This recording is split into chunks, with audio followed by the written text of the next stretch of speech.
Hello YouTubers, this is Ben Macintosh welcoming you to my DVD update. My actual very first new DVD update. The DVDs, no Blu-rays, I don't buy Blu-rays, but the DVDs I've gotten, in the past few weeks.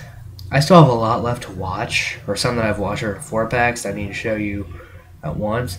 And this video might end up being in a couple parts because I have so much to talk about. And I want to give you a little more detail. Maybe more people will comment if I have a little more detailed of the DVDs. The first one is a film by Charles Band, Full Moon Pictures, low-budget horror film. It's like the best of the low-budget horror films, in my opinion. It is hideous. It's a newer one. It's one of his newer ones. I don't know if you can see because of the glare. Put it over here. But anyway, it's pretty good one. And it's about these like unborn fetus deformities that these two collectors are trying to get, and these people are trying to make money off of. There's a cop involved.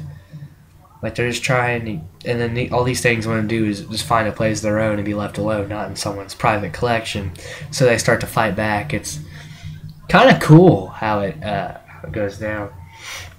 And there is this dude in there.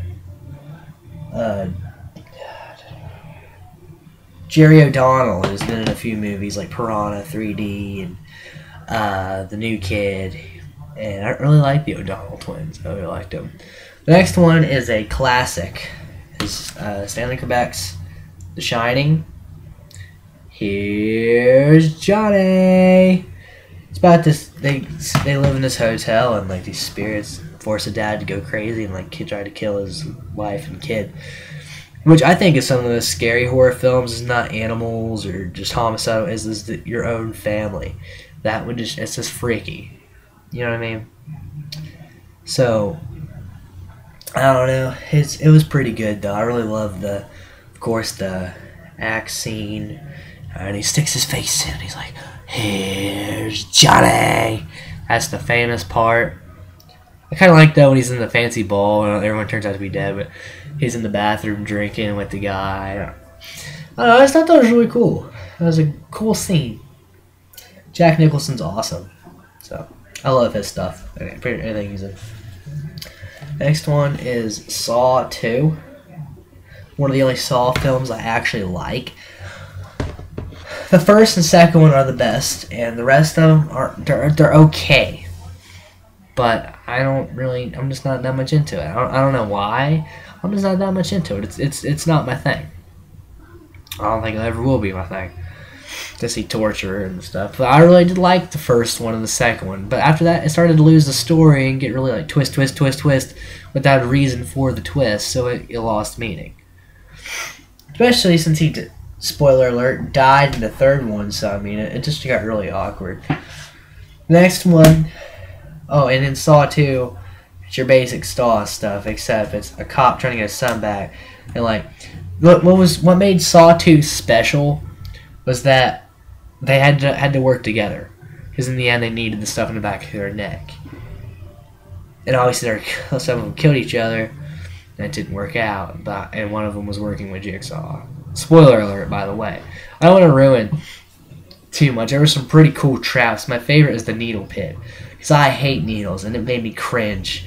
When she got thrown in there, I got chills. That's how bad it was. And I love. So, like, the next one is one I was excited to get. It is The Omen, Special Collector's Edition. He's got the 666 in his eye. And it's a special case, and it's a 2-disc set.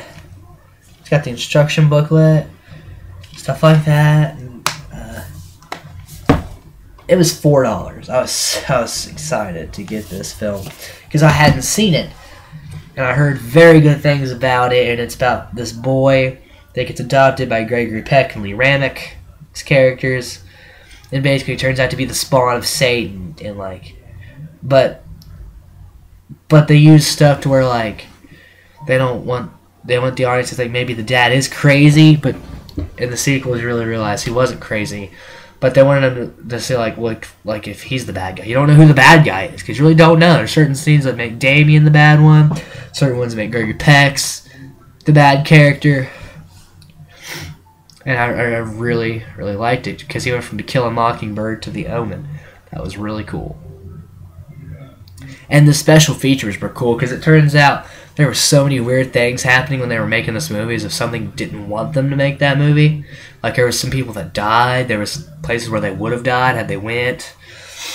Oh, it was just some really cool behind-the-scenes footage, and it was a really good film, and the special features really added to the touch of the film. Really made it a really good experience for me. Stayed up till like 2 in the morning watching everything, and I walked away feeling pretty good about it. And I will probably buy the sequels because I could have bought it with that, but I decided to get Hideous instead. The next one is something I got at Big Lots, and it is Amusement. It looked cool. It's like this guy, never understood why, but he laughs at people's pain. He ripped this mouse's chest open, and he's got these 3 girls captive in his house. The creepy scene, though, and I was watching this at like 2 or 3 in the morning, so I was creeped out, because he's sitting in a rocking chair, in his clown outfit, and he's just rocking. I was like, turns his head. We're like, whoa. Plus at 3 in the morning, things are creepy. It's like, what? Like, here's my reaction to it. Bitch, get out of there! Go! Like, I was really into it. But it was decent, and it looked pretty low budget. And I was pretty happy with the ending. I liked it. It was an altogether very good film that probably no one will ever talk about. I haven't seen anyone talk about it, but I don't know. The next one is something a lot of people talked about, but they don't talk about it anymore. I guess because they thought it was bad or something. I don't know. But I'm not entirely sure why. But Alien vs. Predator Requiem, the sequel to AVP. And it's basically, there's a Predalien, or Alien Predator combination, and it's leading these aliens, and it's, going through the human race and laying its eggs, and a predator comes to kill it. And like these people are caught in the middle, obviously, with the first AVP. There's some pretty cool scenes in there. Like the pool, that was pretty cool. The pool scene, I liked it. There was an actor in here that I recognized. John Ortiz and Ariel Gade. Johnny Lewis, I knew them. And this is this also came with a copy for your computer to get some special stuff for there, which I thought was cool. And the bonus features showed like them in the costumes, how they were doing the choreography, and ideas behind it. And it was just really cool behind the scenes. It was interesting to see how they made it. Some behind the scenes are stupid, but it was really cool to see how they made this. Which I like the Alien Predator AVP movies. I'm a sucker for them. I don't know why. And if anyone knows where I can get a copy of Killer Tomatoes, let me know. Or if you can send me a copy, let me know where I can get some copy of Killer Tomatoes, because it looks really stupid, but I just really want to see it. And Manhunter, the, Hannibal Lecter movie.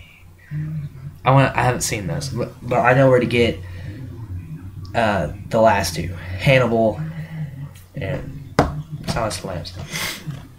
The next one I was surprised to find at Big Lots for $5, and it is House on Haunted Hill and Return to House on Haunted Hill. These are the remakes, not the original. I also have the 1960 version, which I like, but I like the remake better. This is a very rare case where I like the remake better. You'll hardly ever hear me talk about I like a remake better than the original film, because it made it more about ghosts and not about craziness, which I thought was cool. Return to House on Haunted Hill was okay, but they should have explained it more, like what happened after the first. They should have explained it way better. They could have done way better. But Ali Larder is in the first one, and basically these people get trapped inside a house.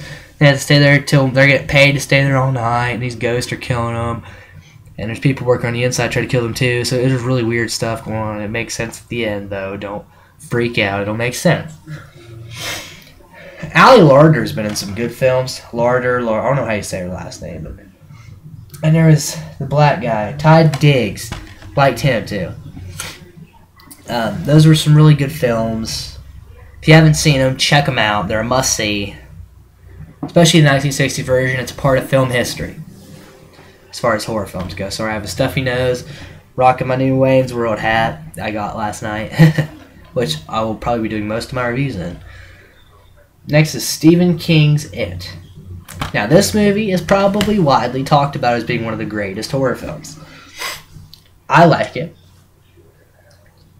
I don't have a problem with it. It's 3 hours. It took me a while to get through. I ain't gonna lie. I watched half of it one day and half of it the other day. And the first hour and a half, because you have to flip the disc, actually, that's how long it is. Yes, there's 2 sides of a DVD. But talks about their childhood, how they defeated it the first time, about the group of kids that had to defeat this clown that's killing them, and then when they're old, when they're adults, their memories got erased about it, but it came back and they had to fight it again as adults.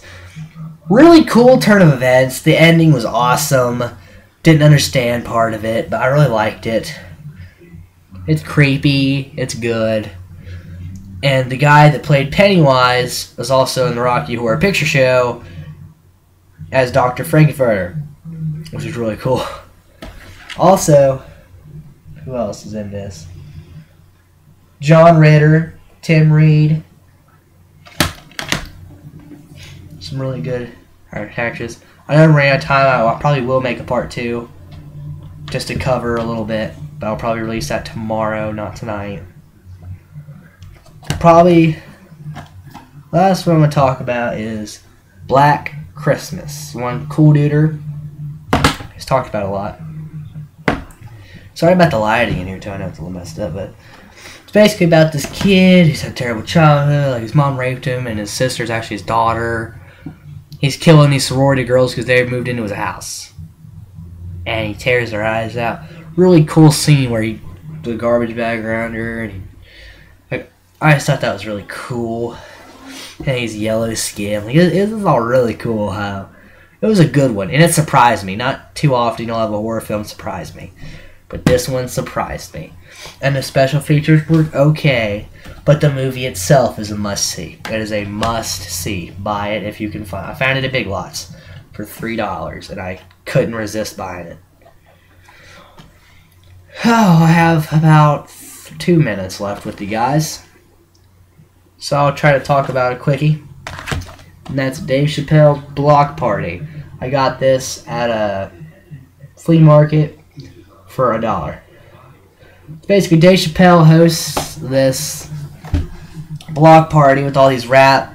It's like a rap concert featuring Dave Chappelle, and he does some funny jokes about weed and stuff. Some good musical performances featuring people like Kanye West, The Roots, marching bands, Most Def, Comp. I mean, there's some good ones. There's really some good ones. And that'll about do it for my DVD update. Please comment, subscribe. I'd love to see some comments, people. I really would like to see. If you watch this, comment, please. I'd love to hear feedback from you guys. And, I don't know, just let me know what you guys think. Alright. Check you all later. This has been Macintosh, signing out.